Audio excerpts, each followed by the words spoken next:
What just happened today, October 25th, 2022? You're absolutely not going to believe what I'm about to tell you, and I hope you'll go back and watch some of the videos I just recently did, especially the one where I talked about King Charles III and the royal cipher being the king's mark that has his name, title, and number on it. And so much in those videos that lead up to this. And this is going to be another eye-opening video that's going to blow you away. Even though a lot of different articles are in the news about what's going on, being able to discern and put the pieces of the puzzle together is something that is very helpful for the Lord to do by His power of His Spirit and to show what's coming in the future. Now, I just had talked about that Queen Elizabeth II took the oath when she was anointed with the holy royal oil to be the defender of the Christian faith of the Protestant Church of England. And this is the oath she took to uphold the gospel of Jesus Christ and to be the one monarch in all the world that is defender of the Protestant Church. So now we know that King Charles III had said that although he would uphold being the defender of the Church of England, the Church of Scotland, he would also be defender of all faiths. And I told you that this would be a departure from the monarchy's long-held oath. If he takes this oath to uphold all these religions that have all these false gods and brings in the one world government, the one world religion, which we already know is being set up by partially by the Pope, and the UAE buildings that have the mosque, the synagogue, and the Roman Catholic Church all together, and recently their declaration of Islam as the one world religion that's going to be out of the UAE, and all of that coming together. Now, they had said that the climate change, which I told you is the 666 of the carbon, and that being embedded in the king's crown that I saw in my dream, and that the cipher, the royal cipher of the king, is 0, which is what they want you to get down to with the climate change agenda, to make your carbon footprint down to 0. So the royal cipher is also a hidden code, and that 666 is like the hidden code that's in the king's cipher. I told you that this situation with him changing from being defender of the faith solely as the one leader in the whole world that upholds the gospel of Jesus Christ, and changing from that to having all the religions being defender of all of that, would be the great apostasy. And especially if they force everybody into the one world religion that they plan to bring in under the climate change agenda. They're going to utilize, and they already are doing this with some of the priests in some of the countries, they're bringing them in and making them learn to comply with the climate change agenda. So they're incorporating the one world religion with the climate change agenda and forcing the farmers to do certain things.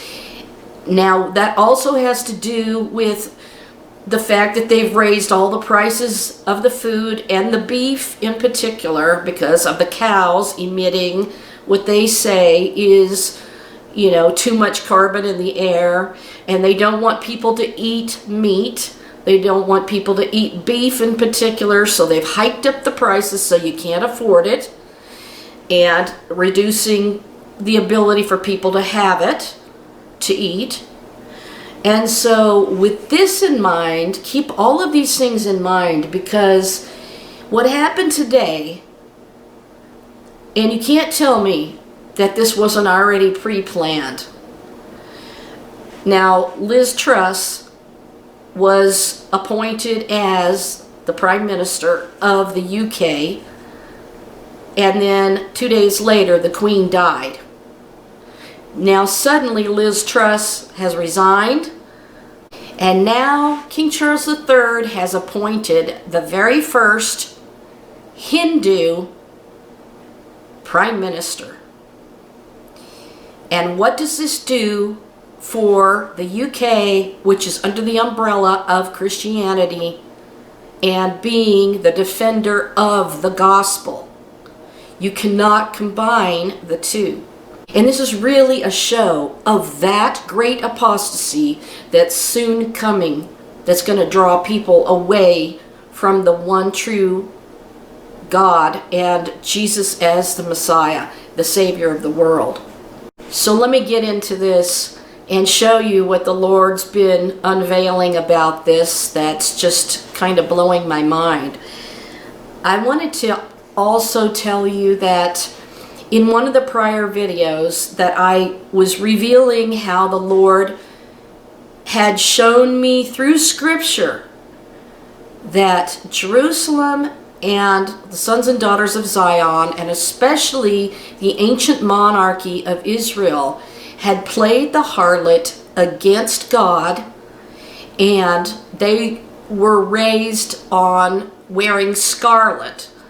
Now, she is the woman in Revelation riding the beast, and the beast is, of course, the golden calf in the wilderness was a beast of burden. And in Daniel 7, it declares from Daniel that a beast is a king. And you have to remember that a beast is a king. So when we have the two beasts in the book of Revelation, the first beast is a monarchy that had the deadly wound by a sword and yet lived. So now that is when King Zedekiah's eyes were put out. That was the end of the monarchy, and God brought a sword against one of the heads, which the king is the head of state, and that deadly wound is healed when Israel becomes a nation again, and then they make preparations. After Jerusalem is declared the capital of Israel, the next step is going to be approximately at the same time or thereabouts, the restoration of their ancient monarchy. That's going to be the head wound that had the wound by a sword and yet lived. And this king, in the time of Jacob's trouble, is going to be anointed. And as I told you, King Charles III was circumcised by a rabbi in 1948. He just happened to be born exactly when Israel was revived and made into a nation again the same year he was born. So this is the generation that will not pass away until all the things of the prophecy will be fulfilled that pertain to the time of Jacob's trouble and the return of Jesus Christ. Not only does Daniel say that there were 4 beasts, and these 4 beasts were 4 kings, but it also pertains to the kingdom that they rule. So what you're going to have is a future monarchy of an earthly king that's anointed to uphold the word of God. But then you've got the one world religion that's going to come into play. The Jews are wanting to bring the 70 nations and bring all the religions there to make that third temple a house of prayer for all nations. And that's what they're attempting to do. And they want the Sanhedrin to be the supreme court. And I have actually touched the blueprints of that Sanhedrin building when one of the rabbis came here and displayed and showed the video of the Sanhedrin building that will somewhere on the Temple Mount be a part of the wing of the temple. And that is going to come into play, I believe, when they set up the abomination of desolation. As you know, they've already anointed the altar. They've already offered lambs during Passover on that altar, consecrated it to God, and they've been doing the sacrifices, which they call offerings. They don't call it sacrifices because it's an offering to God. They've also made all of the priestly garments, including the high priest garment with the special techelet blue and purple and scarlet, with the crimson worm, the Toliat Shani, which I've talked about in the past in videos. And all of this is coming together with the fact that they've been training these yeshiva boys to do the priestly duties, and they're all trained. They've got the harp makers made the harps, and they've got the utensils and the pans and the laver and the menorah. They've got everything ready to go. So because of the fact that King Charles III is going to sit on the throne chair that has the stone of Scone from Edinburgh Castle that all the kings of Scotland were coronated upon, and this was said to have been brought over and was Jacob's pillow stone from Israel, and he's going to sit upon that chair that has a special slot with that stone and be anointed as the king who claims to have a genealogy of being connected to King David and King Solomon. So, having been circumcised by a Jewish rabbi and having that covenant in the flesh that the Jews see as something significant in their eyes, they are not looking for a divine being to be the Messiah. They are not looking for a miraculous healer to be the Messiah. They're looking for a political figure that does things in the world, that makes the world a better place, and many other things. Brings the tribes back that were the 10 tribes of Israel. They say they were lost, but they really weren't lost, because Jesus actually sent the disciples to the places where these lost tribes were to gather them and tell them the good news of the gospel message, to be saved through the power of God's Spirit, through the death, burial, and resurrection of the Messiah as the second perfect Adam. So he was drawing them all back.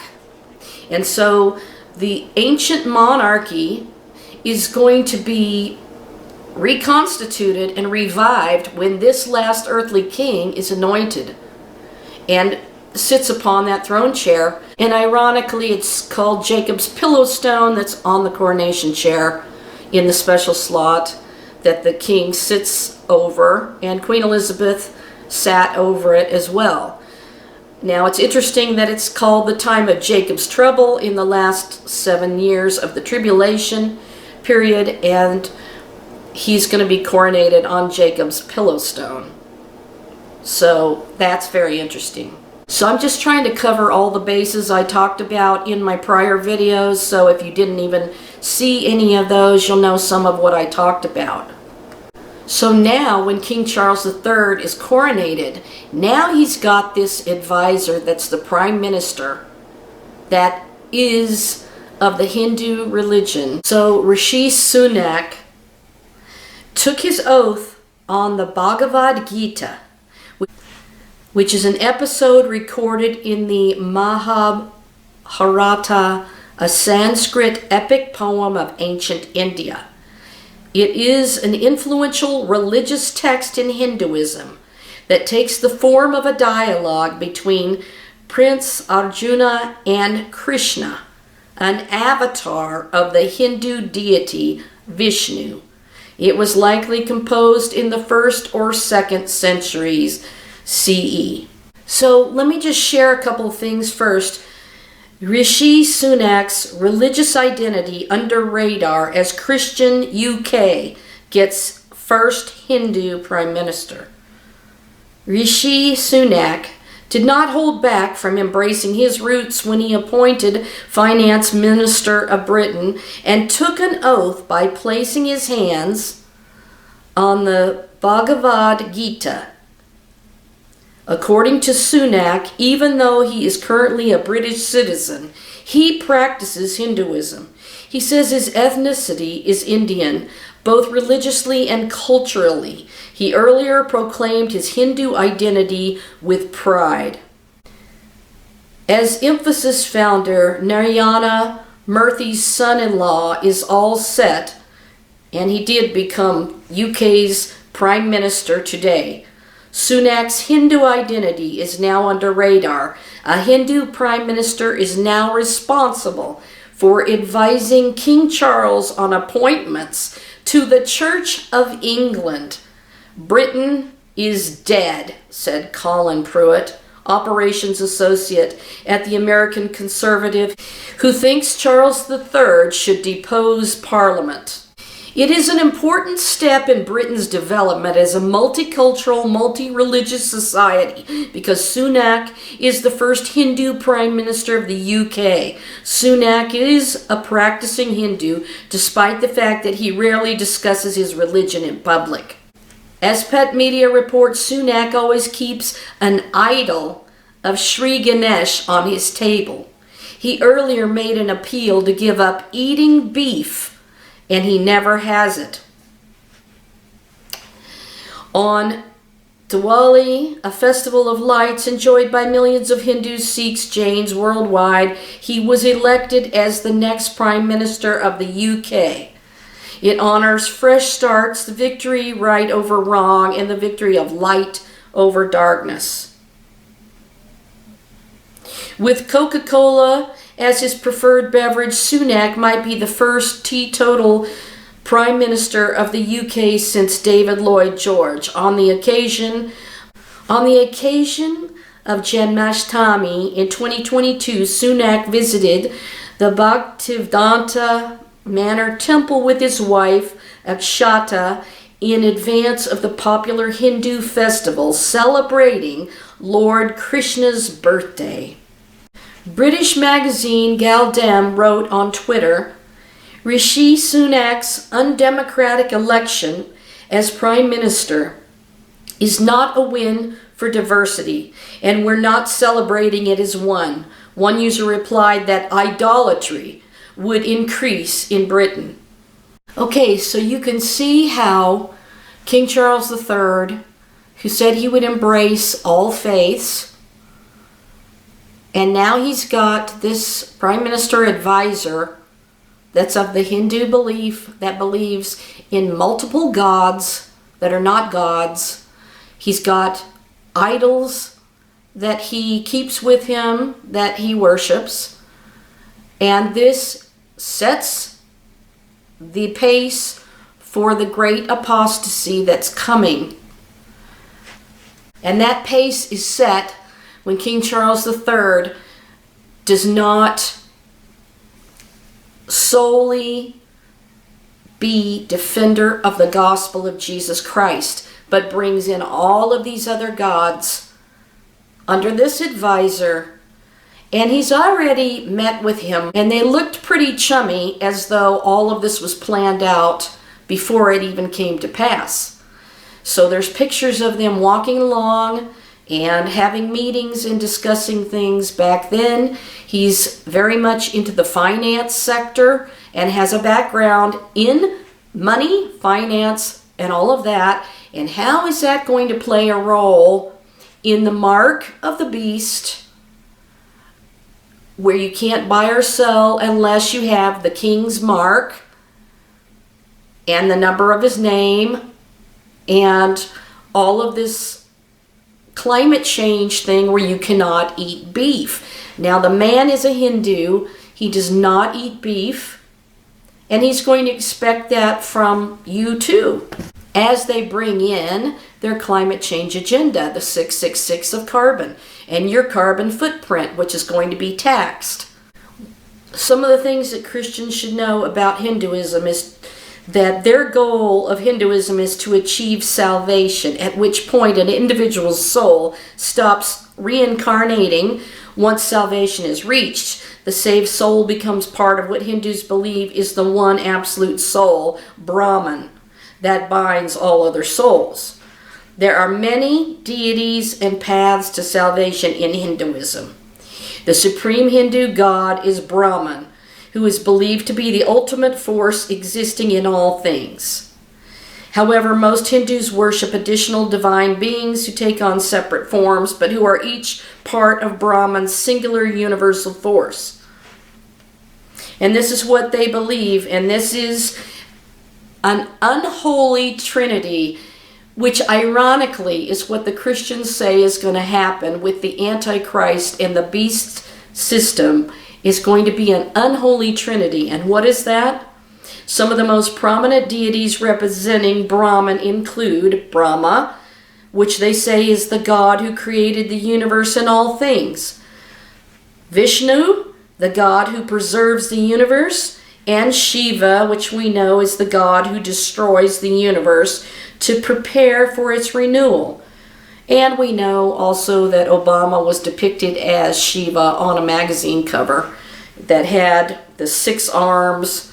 There were 6 items in his hands, and it represented the 666, let's put it that way, because he's helping to prepare the way for the Antichrist system. And the ultimate spiritual goal of Hinduism is to achieve salvation, which ends the cycle of a death and rebirths. And this part is going to get into what just astounds me. Hindus revere all animal life and consider the cow, in particular, to be a sacred animal. Now, most people know this, but Hinduism reveres animal life generally, and many Hindus are vegetarian. Traditionally, Hindus have considered the cow, in particular, to be a sacred animal. The cow is not seen as a god, nor is it worshipped as such. Rather, certain Hindu scriptures identify the cow as the mother of all civilization, providing milk to sustain humanity. As such, Hindus view the cow as a sacred symbol of life to be protected and esteemed, never consumed. Cows are allowed to roam free in cities and villages alike in heavily Hindu countries. In fact, so great is the protection of cows in predominantly Hindu India, for example, that a person can be imprisoned for harming or killing the animal. And of course, they're under the caste system, which has different rankings of people according to what kind of jobs they have. If you're like low on the totem pole, you're in the lower caste, not worth much of anything. And that lowest caste, they're called untouchables. So ironically, on the very day that King Charles III appoints the new Prime Minister, Rishi Sunak, as the Prime Minister of the UK, guess what happened today also? A partial solar eclipse, October 25th, 2022, and the deep partial solar eclipse of October 25th, 2022 was visible from most of Europe, Northern Africa, where, by the way, his ancestors came from that area. They were Indian, but they lived in part of Africa, the Middle East, and western parts of Asia. So the partial solar eclipse swept across Europe, West Asia, Northeast Africa, and the Middle East on the very day that Rishi Sunak took the prime ministership. And because it was only a partial solar eclipse, it made it look like a crescent. Now, remember I told you in Babylon that the cow was worshipped there, but it had a mark on the forehead that was a crescent moon. And this was also visible on some of the Roman army, they had standards that the army marched in with, and they had the crescent moon on it. And this goes way back before Muhammad took it as a thing of worship. It actually goes way, way back to probably the Garden of Eden when Adam and Eve sinned against God, when they were tempted by Satan. So let's talk about the cow, the sanctity of the cow. And we know about the woman that rides the beast. The beast is a king, but it also represents the golden calf that the Israelites put up in the wilderness when they played the harlot against God. And then again, when they were exiled to Babylon by God because they were playing the harlot against God again. So in Hinduism, the sanctity of the cow, the belief that the cow is representative of divine and natural beneficence and should therefore be protected and venerated. The cow has also been associated with various deities, notably Shiva, whose steed is Nandi, a bull. Indra, close associated with Kamanhenu, the wish-granting cow, and Krishna, a cowherd in his youth, and goddess in general because of the material attributes of many of them. The degree of veneration afforded the cow is indicated by the use in rites of healing, purification, and penance of the Panchagavya, the 5 products of the cow: milk, curd, butter, urine, and dung. In addition, because her products supplied nourishment, the cow was associated with motherhood and Mother Earth.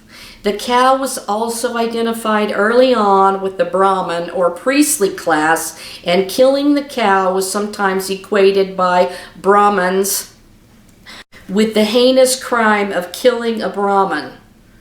In the middle of the first millennium, cow killing was made a capital offense by Gupta kings, and legislation against cow killing persisted into the 20th century in many princely states where the monarch was Hindu.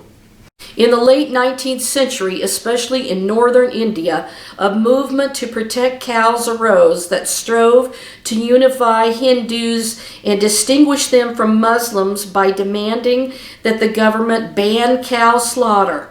This intertwining of political and religious purpose led periodically to anti-Muslim riots and eventually played a role in the partition of the Indian subcontinent in 1947. Okay, so it mentions the cow with healing and purification. So what do we have going on with Israel?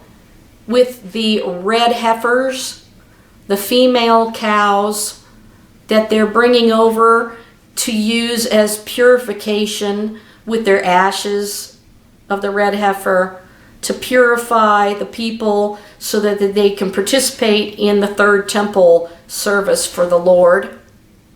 Do you think there's going to be some acceptance of the cow in this situation? Because you've got the Hindu prime minister, you've got King Charles III that embraces whatever he's going to say, and you've got the mark of the beast, and the beast is a beast of burden, which is a cow, which is like the golden calf, and all of this is going to come together. But what really got me today was when I told you before about that the Lord had revealed that the first beast, which a beast is a king, and the woman that rides the beast, Mystery Babylon the Great, the mother of harlots, who says, "I sit a queen and am no widow." When I realized that that was in the book of Lamentations, that Israel, her monarchy, had formerly said, or they formerly were a queen, but now they sat as a widow because God brought the sword against them, and now their deadly wound was healed, so the monarchy is going to be healed. And then after the 7th-year time of Jacob's trouble, Jesus descends and takes the throne of David forever. On May 11th, 2022, Charles met Rishi's future king, who donned a pinstripe suit as he joined the Chancellor for the Prince's Trust charity event in South London. So the two of them got together and they met up and they discussed things way before the Queen died. Now I just want to show you the Egyptian bull Apis, the golden calf. Sometimes it has the disc between the horns and the serpent on the crown of the head. This one shows the cow with a mark on the forehead.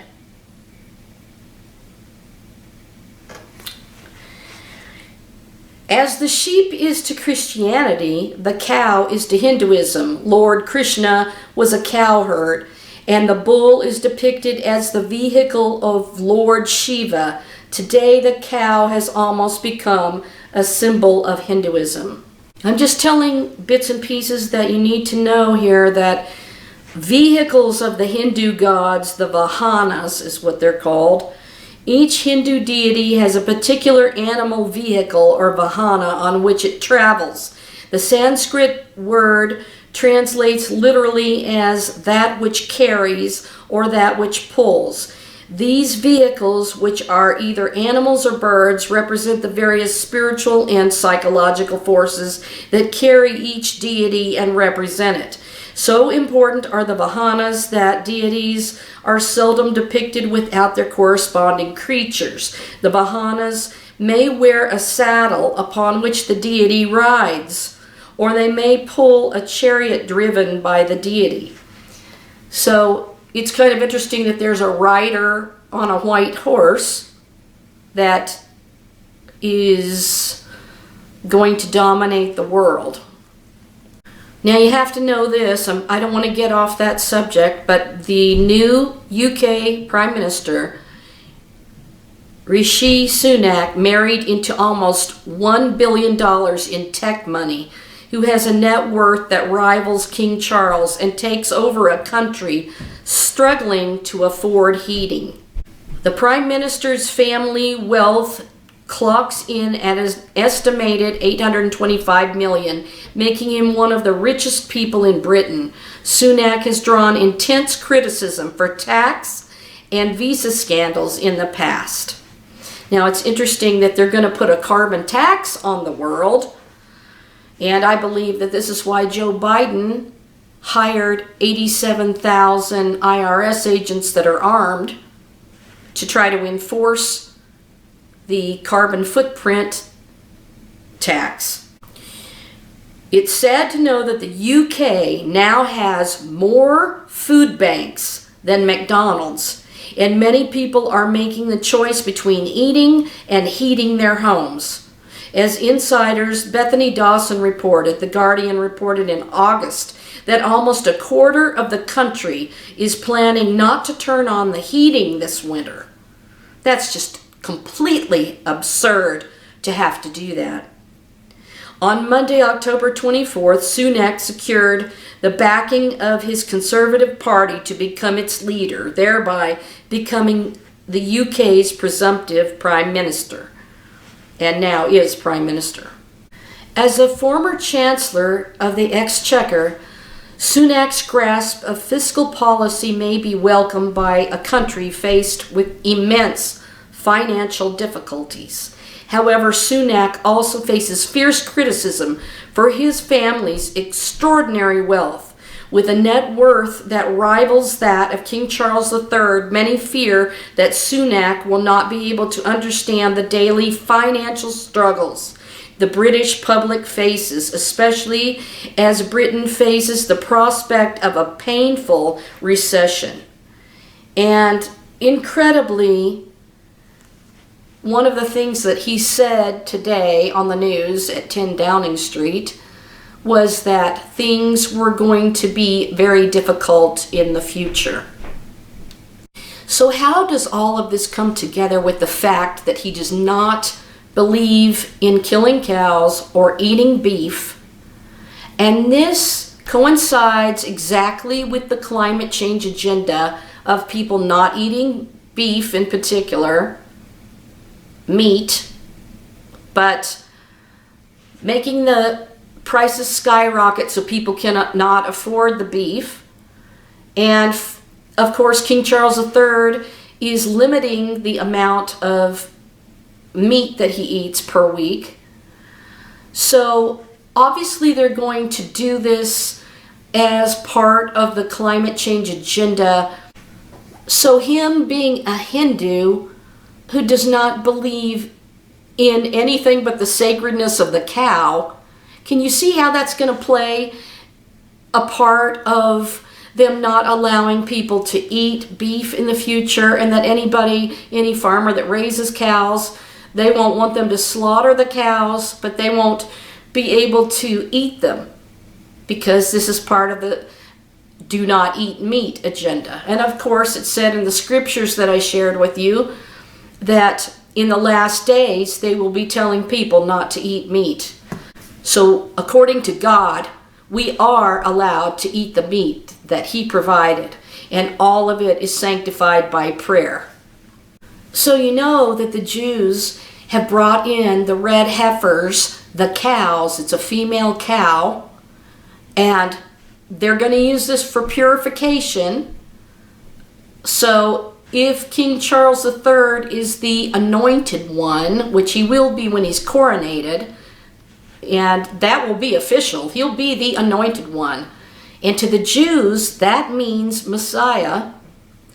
And if he's from the genealogical line of King David and Solomon, then they will see that as the restoration of the monarchy, and they will accept him as a political king.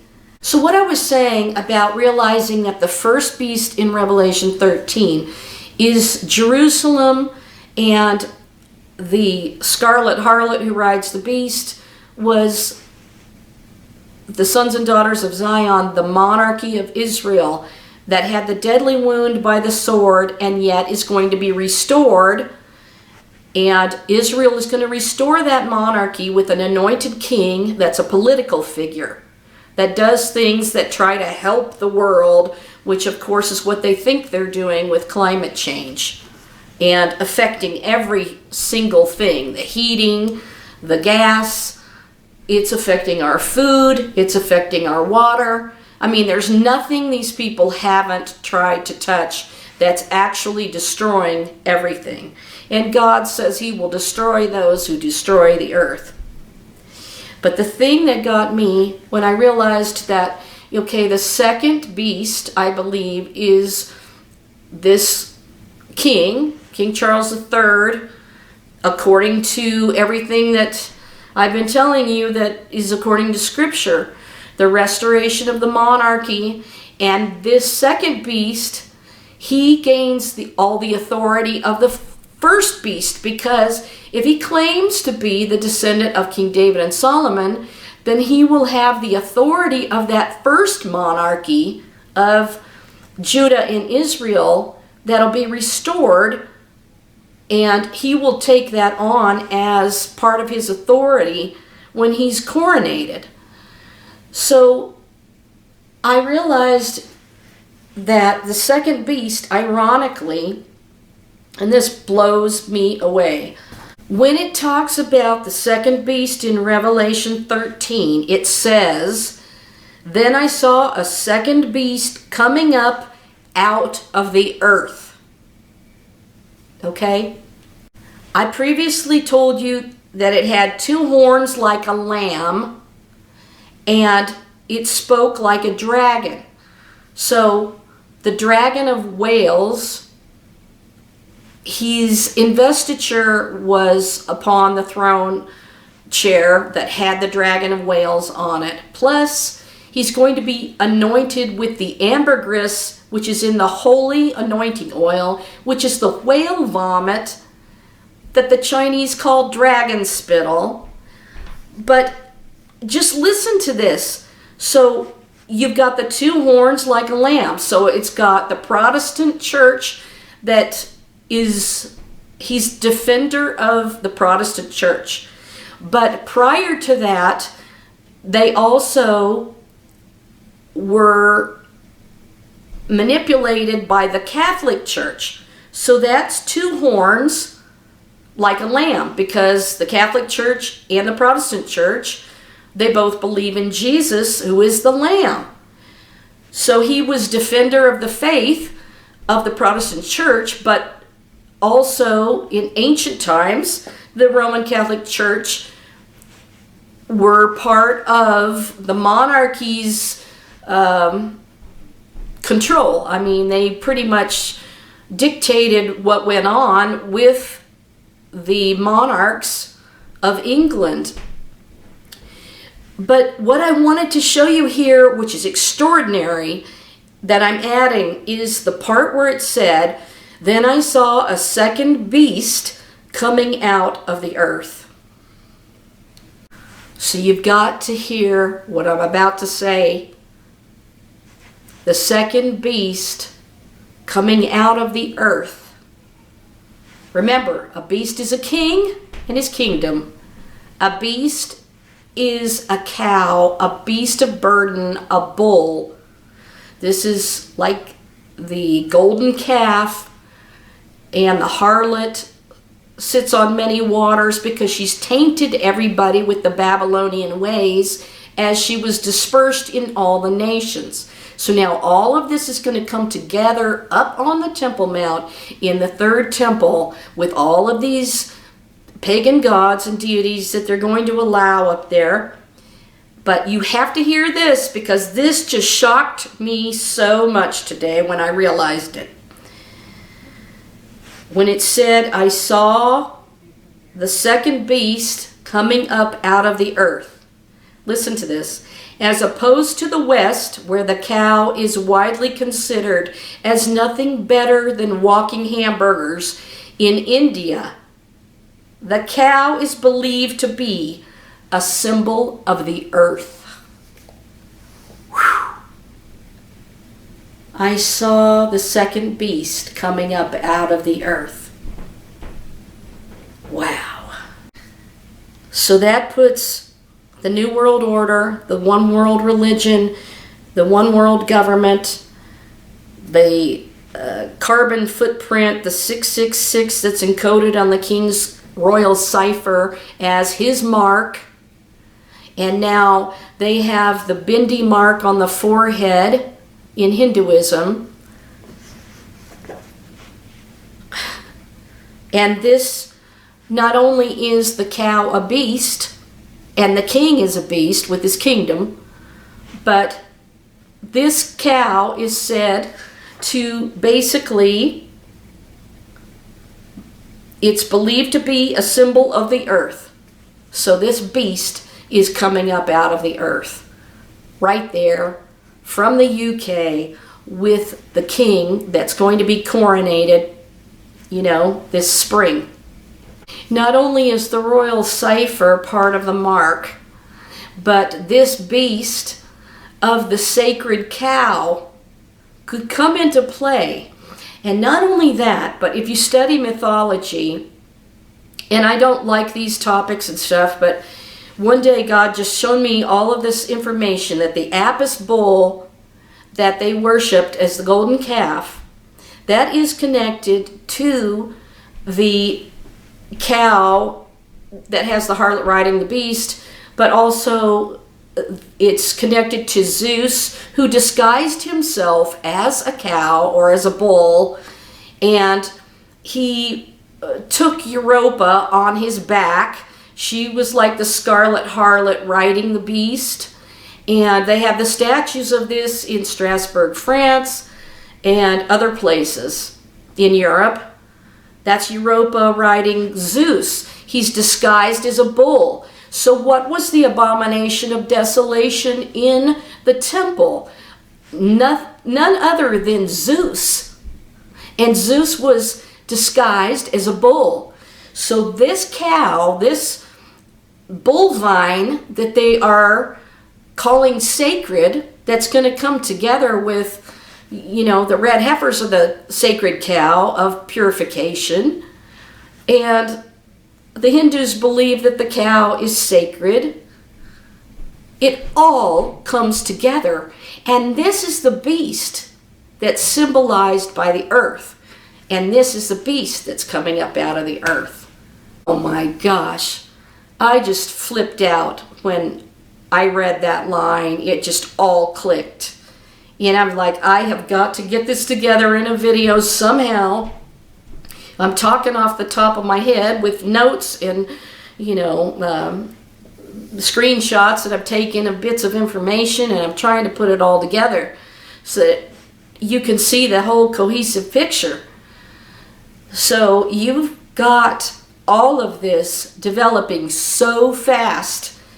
And isn't it weird how Liz Truss was appointed by the Queen, and 2 days later the Queen died? And then suddenly Liz Truss is completely out of the picture, and this guy pops up. That's a Hindu, and he's embracing all of these gods and this unholy trinity and the destroyer, and most of all the sacred cow, which just has so much history of what God considered the abomination of desolation.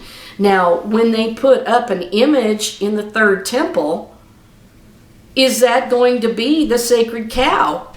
Is it going to be what was Apis in Egypt, who's related to Zeus, who disguised himself as a bull, and the harlot riding the beast, and that's the beast of burden, and that's going with the royal cipher of the king that is part of the mark?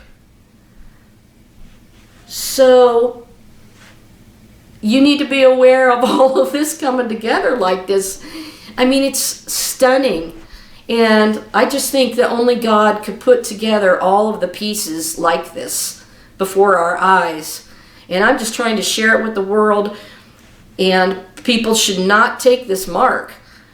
Not on the hand or in the hand or on the forehead or in the forehead. Because it's going to be a great apostasy to turn away from the gospel and defender of the faith, to embrace all the world's religions and bring them there to Jerusalem as the 70 nations to make the Sanhedrin the world court. And then, of course, they don't accept Jesus and don't want you to accept Jesus. They'll see that as idolatry. And they'll see this earthly anointed king as the restored monarchy. So you got the two beasts in Revelation. That's the old monarchy being revived, coming back up and rising again, that had the deadly sword wound and was healed. And then you've got this new monarch that's going to take the throne and incorporate the ancient monarchy into it, so he'll have the authority and power of the ancient monarchy. And that'll be the second beast being the whole global, I guess you could say, Babylonian tainted nations and the evil that they're doing and orchestrating. So you've got Israel playing the harlot, mystery Babylon the Great, as I laid out in one of my videos, scripture by scripture, showing you how stunned I was when the Lord revealed that to me. I couldn't even keep writing. I was so freaked out about it. And all of this, you have to remember, is the prophet Daniel was the prince of Judah with some of the other royalty that were taken to Babylon in exile for the 70 years. So they've got the last 7 years to fulfill. And what's that going to do? Daniel the prince, and he had just seen the king, Zedekiah. He saw all of these people were slaughtered, Zedekiah's sons. That was the end of the monarchy of the last king of Judah, and of course Israel. And So you can see what Daniel was praying for: the restoration of God's holy mountain, the restoration of God's temple, and that God's divine presence would return there. So what do you have happening in the time of Jacob's trouble? You've got this king, this monarchy revived, who's going to claim to be of the tribe of Judah, a descendant of David and Solomon, and that is the restoration of the monarchy.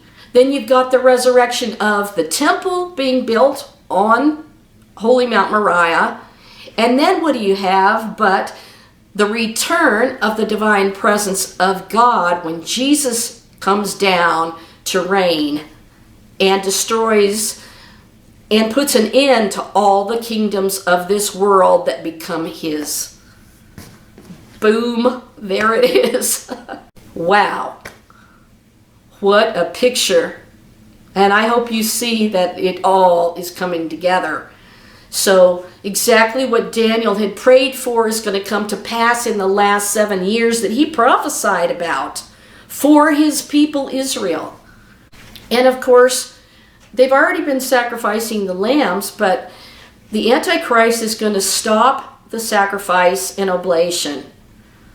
So it makes sense to me, if they considered the animals all sacred and don't want them slaughtered, that could be why that happens. They put an end to the offering. In Israel and Judaism, they don't call it a sacrifice. They call it an offering to God. And so this is exactly how this is going to come about. Because if he stops the sacrifice and oblation, the offering and oblation, it'll be something having to do with considering all these animals sacred, that they believe are gods, or something similar to that. And let me just tell you that the Nandi bull, a vehicle of the gods, is considered the symbol of respect for all male cattle. The Nandi bull holy site at Madurai and the Shiva temple at Mahabalipuram are the most venerated bovine shrines. Even now, Hindus are allowed to enter the 16th century bull temple in Bangalore. The Vishwanath temple of Jhansi, believed to have been built in 1002, also has a large statue of the Nandi bull. Is this what they are going to put in the third temple as what we are supposed to see is the abomination of desolation? Some abomination from the past, which was actually the Zeus disguised as a bull. Is that what's going to make the third temple desolate and defile it? And then the Jews are going to realize it and they're going to get the heck out of there. So what happened when then Prince Charles did the opening of the Commonwealth Games that had the bull? And one report said major awkwardness after Moses was not invited to the Commonwealth Games.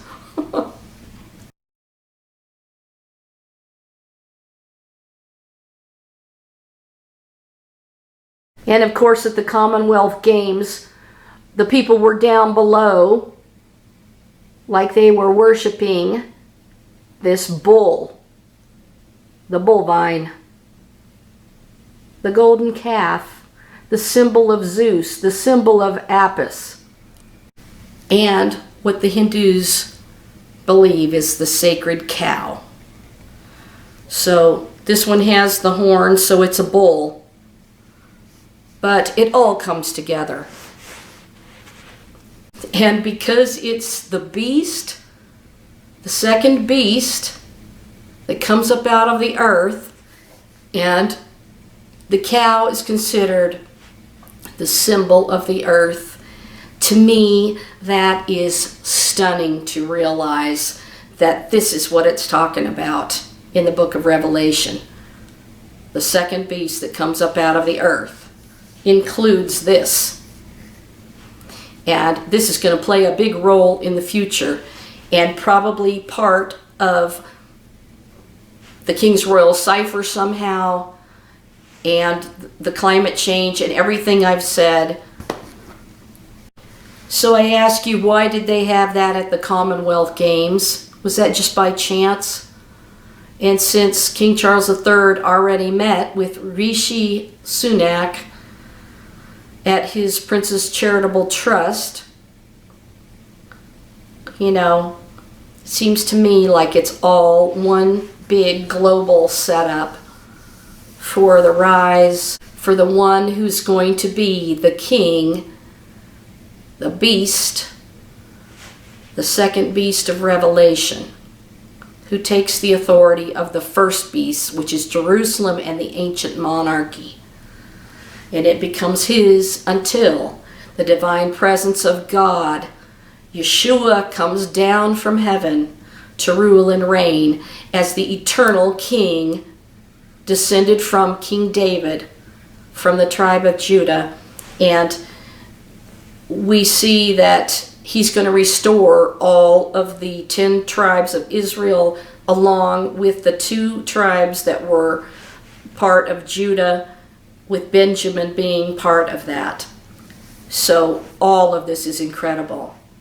What do you think about this? I really had the chills when I realized that about the beast from the earth. Mind-blowing. Mind-blowing. I just wonder what you think about all of this. It's incredible.